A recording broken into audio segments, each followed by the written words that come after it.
नमस्कार दोस्तों, स्वागत है आपका A to Z स्टोरीज अद्भुत ऑफिशियल पर। साधु संत फकीर गुरु रहबरों की सदा ही जय जयकार। एक छोटी सी घटना मुझे स्मरण आती है। मैंने सुना है कि कृष्ण एक दिन भोजन करते थे और बीच भोजन में उठे और द्वार की तरफ भागे। अब जो उन्हें भोजन कराते थे उन्होंने कहा, क्या करते हैं, कहाँ भागते हैं, बीच भोजन में उठते हैं।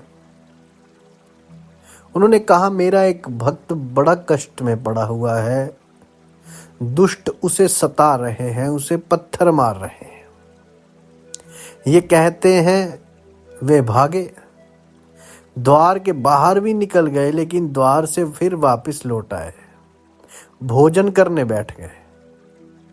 तो जिन्होंने पहला प्रश्न पूछा था उन्होंने पूछा, आप लौट आए बीच से? उन्होंने कहा, उस भक्त ने खुद भी पत्थर अपने हाथ में उठा लिया है, अब मेरे जाने की वहां कोई जरूरत नहीं रही।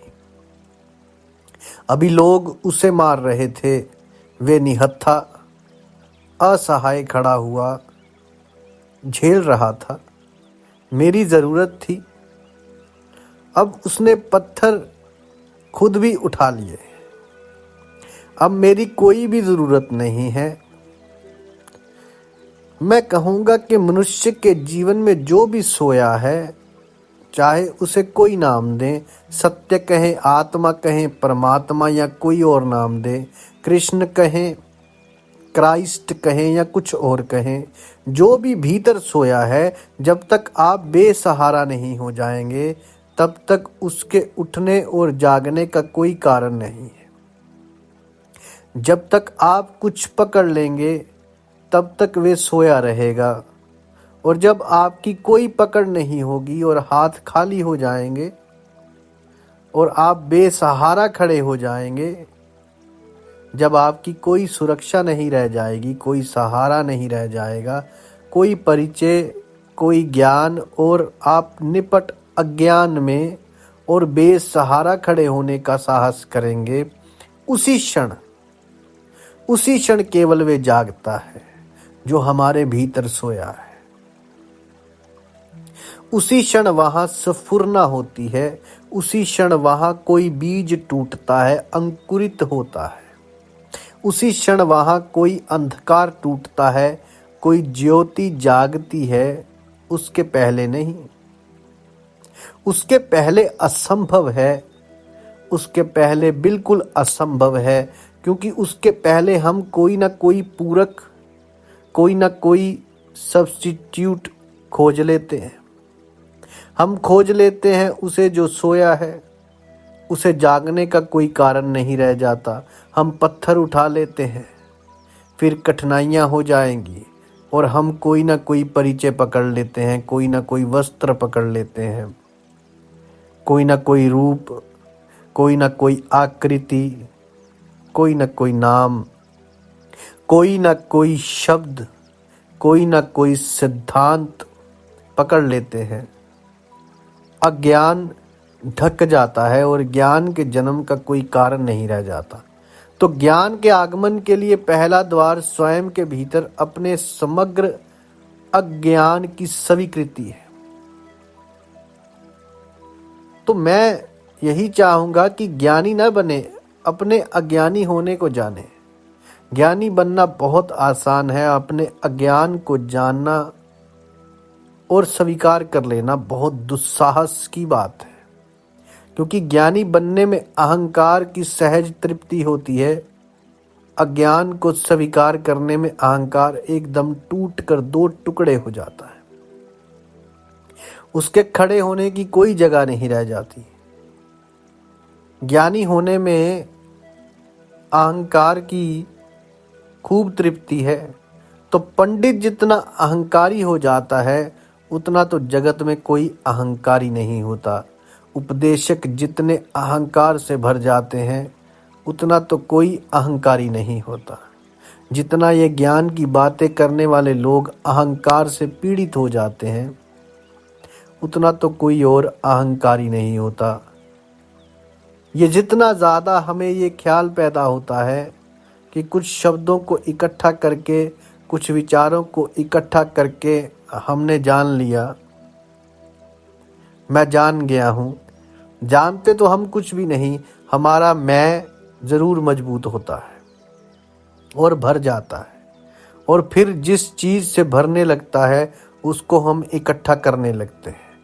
कोई धन इकट्ठा करने लगता है, क्योंकि धन के इकट्ठा करने से अहंकार भरता हुआ मालूम पड़ता है। कोई बड़े महल बनाने लगता है, ताजमहल बनाने लगता है। कोई कुछ और करने लगता है क्योंकि उससे अहंकार भरता है। कोई त्याग करने लगता है क्योंकि उससे अहंकार भरता है। और हमारा अहंकार बड़ा सूक्ष्म है, वे निरंतर अपने को भरने की कोशिश करता है। अगर त्याग को प्रशंसा मिलती हो, आदर मिलता हो, तो हम त्याग कर सकते हैं, उपवास कर सकते हैं, धूप में खड़े रह सकते हैं, सिर के बल खड़े रह सकते हैं, शरीर को सुखा सकते हैं। अगर चारों तरफ जय जयकार होता हो तो हम मरने को राजी हो सकते हैं। नहीं तो कोई शहीद मरने को राजी होता, कोई मरने को राजी होता। लेकिन अहंकार को अगर तृप्ति मिलती हो तो हम सूली पर भी लटकते वक्त मुस्कुरा सकते हैं और प्रसन्न हो सकते हैं। इसे समझो। एक फकीर थे, नसरुद्दीन। फकीर हुए उसके पहले एक राजा के घर वजीर थे। राजा और नसरुद्दीन एक दफा शिकार करने गए एक जंगल में। रास्ता भटक गए और एक छोटे से गांव में सुबह सुबह रास्ता खोजते हुए पहुंचे। भूख बहुत लगी थी। एक घर में गए और उन्होंने नाश्ते के लिए प्रार्थना की। तो उस गरीब आदमी के पास 2-4 अंडे थे। उसने कुछ बनाया अंडों से और उन्हें भेंट कर दिया। अब चलते वक्त राजा ने कहा कि कितना पैसा हुआ? तो उस देश की मुद्रा में उस गरीब ने कहा 50 रुपया। राजा बड़ा हैरान हुआ कि 2-4 अंडों की कीमत तो 2-4 पैसे भी नहीं है, 50 रुपया। उसने वजीर नसरुद्दीन से पूछा, क्या बात है? और eggs so rare are eggs so rare in this part of the country? क्या इस हिस्से में अंडे इतने कम मिलते हैं? तो उस नसरुद्दीन ने कहा कि नहीं, eggs are not rare sir, but kings are. अंडे नहीं, अंडे तो बहुत मिलते हैं, अंडे कम नहीं मिलते, लेकिन इस हिस्से में राजा बड़ी मुश्किल से मिलते हैं। तो वे राजा 50 रुपया देने की कल्पना भी नहीं करता था, लेकिन जैसे ही उसे पता चला कि राजा बड़ा मुश्किल से मिलते हैं, उसने 50 रुपये दे दिए और 50 रुपया इनाम दिए नसरुद्दीन को कि तुमने बहुत अद्भुत बात कही। 50 रुपये अंडे के भी चुकाए और 50 रुपये इनाम के भी। क्यों? बड़ी तृप्ति हुई। राजा बहुत मुश्किल से मिलते हैं। तो ये जो हमारी अस्मिता है, रोज रोज इस बात की तृप्ति खोजती रहती है। जिस चीज से आप न्यून होते हैं वही चीज आपके अहंकार की तृप्ति करने लगती है। एक नगर में एक महल ऊपर उठने लगता है, जब तक दूसरे मकानों के बराबर होता है तब तक कोई तृप्ति नहीं होती। तो जब दूसरे मकानों से ऊपर उठने लगता है तब तृप्ति होनी शुरू हो जाती है। और जितना ऊपर उठने लगता है और जिस दिन अकेला रह जाता है, उस गांव में एक ही रह जाता है ऊंचा मकान, तो उस दिन खूब तृप्ति होने लगती है। तो अहंकार मांगता है न्यूनता। कोई त्याग करने लगता है, कोई धन इकट्ठा करने लगता है, कोई विचार का संग्रह करने लगता है, ज्ञानी बनने लगता है। और जिस दिन वे ज्ञानी बनता जाता है और अकेला और धीरे धीरे लगता है वे अकेला ही रह गया, मालिक उस ज्ञान का और कोई भी मालिक नहीं है, उस दिन बड़ी गहन तृप्ति होने लगती है।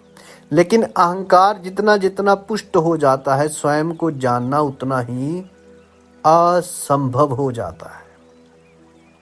जितनी असीमता गहरी हो जाती है, ये जो ईगो है, ये जो मैं हूं, ये जितना सख्त और ठोस हो जाता है, उतना ही उसे जानना मुश्किल हो जाता है। जो मैं हूं मेरा वास्तविक होना है। क्यों? क्योंकि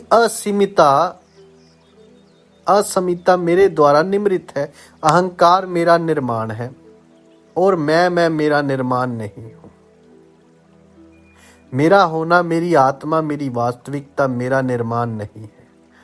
असीमिता अहंकार मेरा निर्माण है, मेरा क्रिएशन है। एक ने बड़े मकान को बनाकर अपने अहंकार को निम्रित किया है। एक ने धन इकट्ठा करके, एक ने राष्ट्रपति तक की यात्रा पूरी करके अपने अहंकार को इकट्ठा किया है। एक ने ज्ञान को इकट्ठा करके अपने अहंकार को इकट्ठा किया है। ये हमारा निर्माण है, ये हमने बनाया है। और मैं मेरा निर्माण नहीं हूं। तो वे जो मेरे भीतर अनिमृत है, असृष्ट है, जो मेरे भीतर मेरे जानने, मेरे होने के पहले है, मेरे करने के पहले है, मेरे जन्म के पहले जो मेरे भीतर है, उसे जानने के लिए जिस अहंकार को मैंने निमृत किया है, ये बाधा बन जाएगा। इसलिए ना तो त्यागी जानता है, और ना ज्ञानी, और ना धनी, और ना पदलोलूप, और ना महत्वाकांक्षी। कौन जानता है? जानने के द्वार पर पहली तो बात यही है कि जान पाता है जो सब भांति नहीं जानता हो। इसे समझिए, इसकी स्वीकृति को उपलब्ध होता है। इस स्वीकृति को जानते हैं, पहचानते ही कि मैं नहीं जानता हूं, और कोई पकड़ने का ख्याल नहीं रह जाता है। मैं खाली हाथ खड़ा रह जाता हूं, खाली हाथ खड़ा रह जाता हूं, खाली मन में।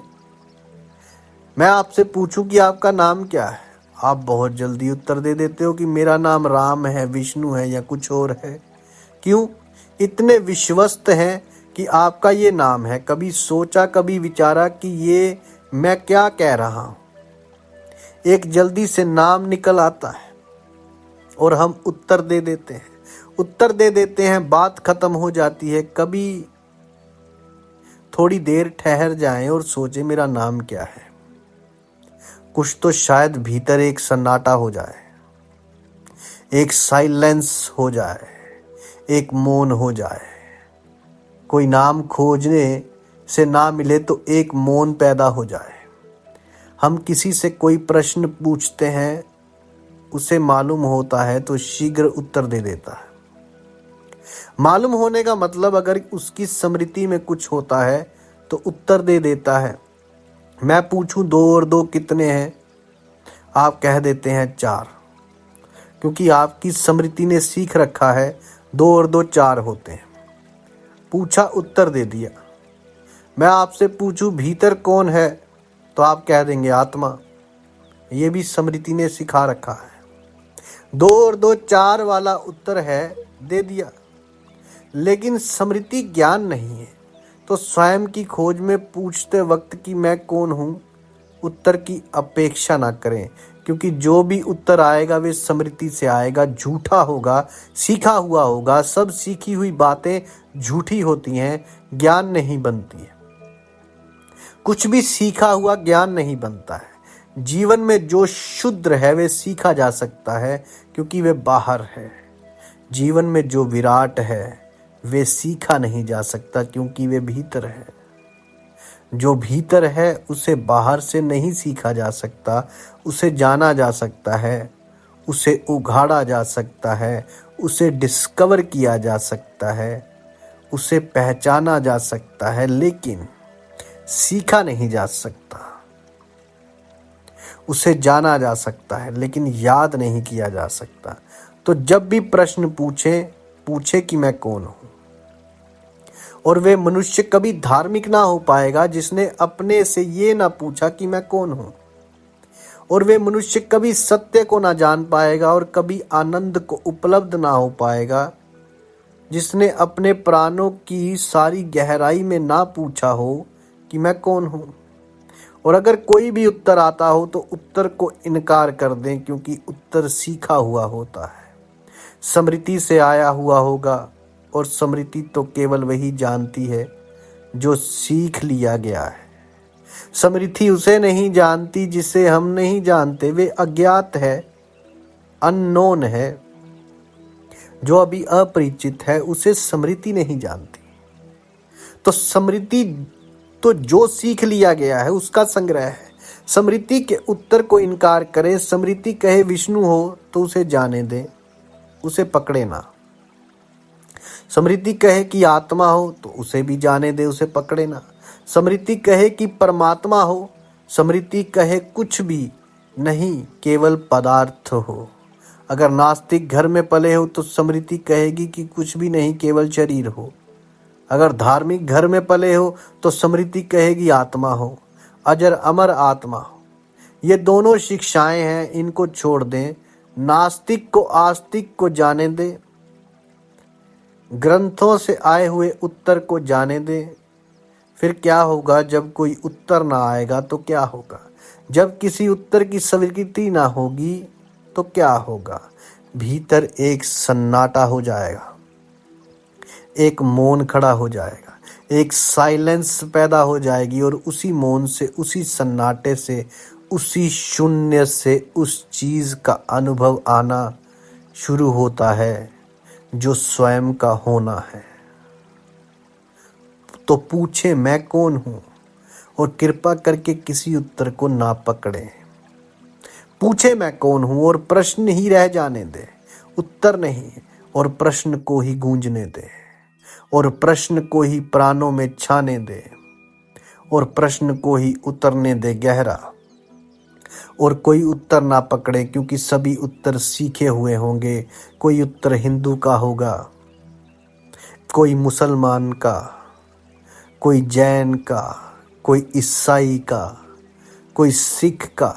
तो ना पकड़ें, सब उत्तर सीखे हुए होंगे। प्रश्न रह जाए कि मैं कौन हूँ, तीर की भांति प्राणों को छेदता हुआ। सिर्फ प्रश्न रह जाए कि मैं कौन हूँ, और कोई उत्तर ना हो तो आप हैरान होंगे। उसी अंतराल में, उसी खाली जगह में, उसी मौन में वे किरण उतरनी शुरू होगी स्वयं की। स्वयं को जानने का पहला साक्षात होगा, पहला साक्षात, स्वयं के अनुभव का पहला बोध, पहला प्रकाश उतरना शुरू हो जाएगा। साधु संत फकीर गुरु रहबरों की सदा ही जय जयकार। जल्दी मिलते हैं एक नई वीडियो के साथ। तब तक के लिए आप सबका धन्यवाद। आप सबके भीतर बसे उस परमात्मा को मेरा प्रणाम।